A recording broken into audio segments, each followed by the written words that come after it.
Assalomu alaykum, aziz o'quvchilar. Obiddomla bilan birga tayyorlangan navbatdagi video darsga xush kelibsiz. Bugungi darsimiz mavzusi Word dasturida sahifa maketi. Avvalo shuni bilib olaylik. Sahifa maketi bu hujjatning tashqi ko'rinishini boshqarishdir. Matn joylashuvi, o'lchamlar va hoshiyalar shular jumlasidandir.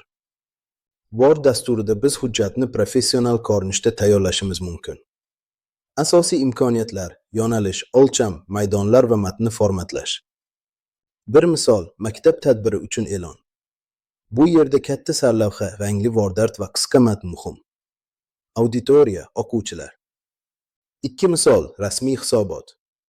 Bu yerda minimal dizayn, oddiy shrift va aniq tuzilish talab qilinadi. Auditoriya, rahbariyat. Hujjat yaratishdan oldin doimo bu hujjat kim uchun deb savol bering. E'tiboringiz uchun rahmat.